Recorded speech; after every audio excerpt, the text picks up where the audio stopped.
패널분들의 그 좋은 훌륭하신 말씀 많이 들었습니다.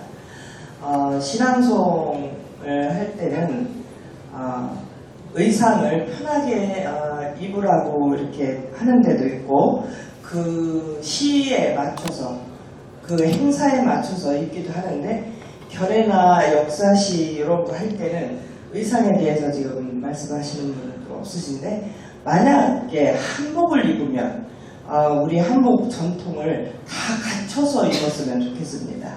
어디에서 신앙송을 하는데 무대를 올라가는데 치마를 걷어치고 올라가는데 보니까 속에 청바지를 입고 양말도 하시고 슬리퍼 신고 올라가는데 정말 우리나라 그 망신을 다 주는 것 같은 그런 생각이 들어서 한복을 입으실 거면 제대로 벗어내 우리 고모신에 다 갖춰서 이렇게 입고 또 꼭 한복이 아니어도 성의껏 깔끔하게 이렇게 좀 정숙한 자세로 이렇게 임해 주시면 좋을 것 같다는 생각이 들고요. 한 가지는 또 이제 신앙송을 할 때 원래는 서로가 관객하고 눈인사로 주고받고 꼭 상이 우선이 아닌 그래서 정말 내 마음에 숙성시킨 시를 관객에게 전달을 정말 뚜렷하게 할 때 심사도가 그런 점을 고려를 했으면 하는 생각입니다. 내 마음의 금선이 다른 사람의 금선을 올려줄 수 있도록 이렇게 해주는 신앙송이 좋다고 생각을 합니다. 네, 감사합니다. 네, 다음 질문으로 넘어가겠습니다. 네, 낭송하는 사람이 시를 제대로 이해하고 낭송하고 있는지 그런 것을 어떻게 알 수 있나요? 또 시를 훼손하는 낭송인지 아니면 제대로 낭송하고 있는지 다시 말해 시를 파괴하는 낭송을 하고 있는지 아닌지를 어떤 방법으로 심사 때 측정을 하는지 그 방법을 각각의 노하우를 한번 들어보도록 하겠습니다. 역시 3분씩 3분 이내로 말씀해 주시기 바랍니다. 이번 질문은 노금선님부터 의견 듣겠습니다. 아까 시의 이해도와 시의 선택하고 잠깐 중복된 얘기도 되겠지만요.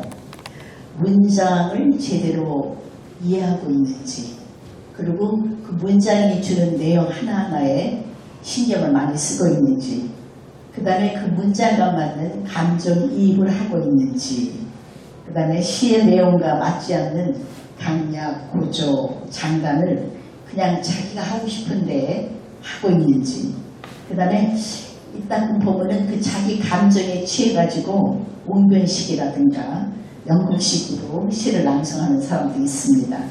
그럴 때는 그 시가 주는 의미를 제대로 전달하지 않고 있기 때문에 조금 훼손되는 그런 시낭송을 하고 있다고 생각합니다. 오늘 그 신앙송 대회에서 1등을 한 1번 그분은 벌써 이혜인 시인하고 오랫동안 교분을 같이 했었고 또 그분이 그 시를 쓴 그 시의 배경을 많이 알고 있더라고요. 그러니까 그분은 그 시를 충분히 자기 것으로 소화를 해서 낭송할 수 있는 그 시에 충분한 이해를 갖고 했기 때문에 이번에 심사위원들이 아마 그분의 시를 전부 1등으로 뽑지 않았나. 그러니까 시인이 그 시낭송가가 시를 어떻게 낭송하느냐에 따라서 듣는 사람들의 평도 거의 똑같이 나와요. 그거는 벌써 저 사람이 시를 얼마만큼 이해하고 낭송하는가를 심사위원들도 알고 있고 청중들도 알고 있다는 얘기거든요. 그래서 시의 이해도가 굉장히 중요하기 때문에 시를 훼손하지 않고 낭송하기 위해서는 그 시가 갖고 있는 그 내용, 감정 이런 거를 충분히 자기 것으로 소화해서 특히 또 시인의 양력, 경력, 이 시가 어떻게 써졌을까 하는 그 분위기를 파악하는 것도 중요하다고 생각을 합니다. 네, 감사합니다. 다음 배정숙님 의견 듣겠습니다. 네. 낭송하는 시에 대해서 제대로 이해하지 못하는 낭송이라고 하는 것은 제가 볼 때는 끊어읽기에 대한 제일 중요하다고 생각합니다.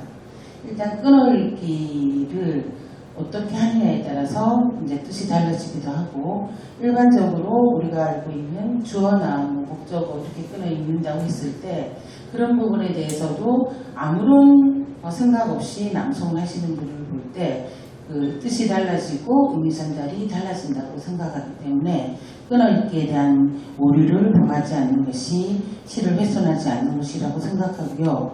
또 아까 말씀하셨다시피 이제 고조 장단이라고 하시기도 하고 고조 왕급이라고 하시기도 하는데, 한행으로 그 시에 대해서 쭉 그 한 행을 읽어 나갔을 때의 긴장감이나 그 거기서 오는 텐션이 얼마만큼 주변에 있는 분들한테 제대로 전달을 해서 그것들이 감동으로 이어질 것인지, 이런 것들을 좀 생각해서 글을 읽었으면, 낭송을 했으면 좋겠다는 그런 생각을 할 때가 참 많습니다.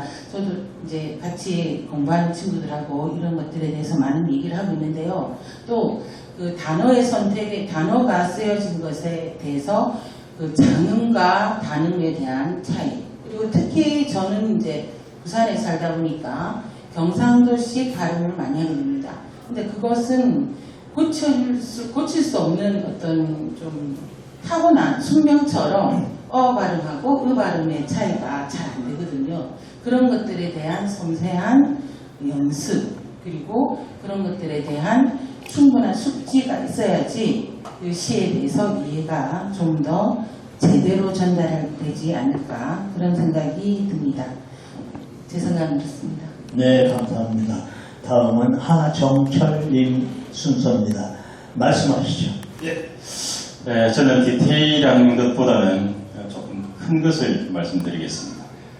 저희들이 그 시낭송 행사 때 하는 낭송하고 또 시낭송 대회 때 하는 낭송은 조금 차이가 있다라고 저는 생각합니다. 그래서 시낭송 대회에서는 너무 자신감 있게 거의 달달 외워서 나는 이 시를 완전히 외우고 있다 하는 그런 자신감을 보이는 것보다는 차라리 조금 전에 말씀한 것처럼 약간의 어떤 긴장감, 좀 들림, 그런 게 있으면서 마치 이 시를 오늘 처음 낭송하는 것처럼 자기 스스로 그 시를 맛을 음미해가면서, 그리고 청중들도 저 다음에 또 어떤 시가 나올까 하고 그 같은 템포로 청중들이 들을 수 있도록 그렇게 하는 것이 저는 더 유리하다.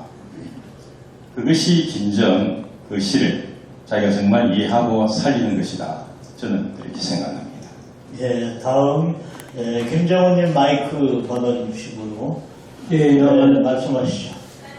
예, 이 부분은 저도 아직 낭송가 자격을 취득하지 못해서 아마 여러 가지 블로그로라도 시청자 여러분께서 아마 그런 동격이지 않는가 하는 점이 있어서 제가 단호하게 이 부분 이렇게 주장하기가 어렵다 말씀을 드립니다. 저도 배우는 입장이다 생각으로요.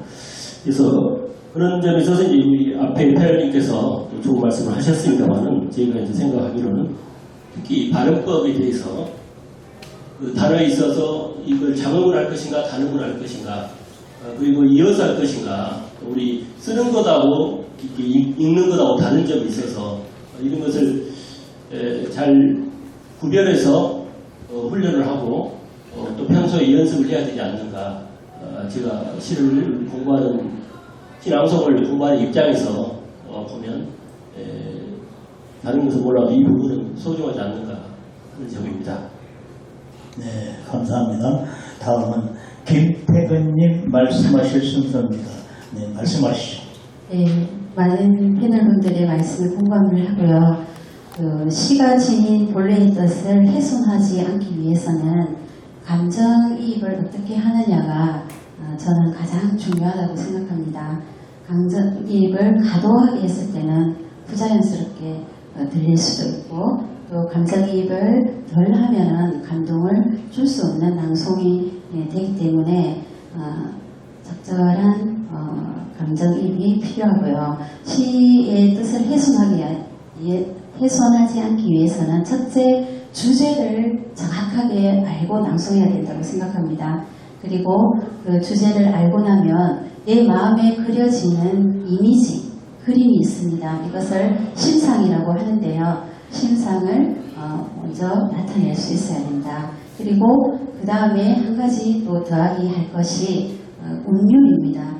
시는 온문문학이기 때문에 운율을 잘 나타낼 수 있으면 시의 본래 뜻을 잘 전달할 수 있다고 생각하고요. 아까 의상 말씀하셨는데 의상을 제가 애송하는 시 중에서 만세로 가득 찬 사나이라는 시가 있는데요. 이 시를 낭송하실 때 제가 드레스를 입고 나오신 분을 봤습니다. 이때는 아마도 시를 제대로 이해하지 못하지 않았나 하는 생각이 들었습니다. 그런 시를 낭송할 때는 호국 영령에게 감사하는 마음으로 좀 단아한 복장이나 아니면 유관순 복장을 한다든지 이런 식으로 복장도 갖추었으면 합니다.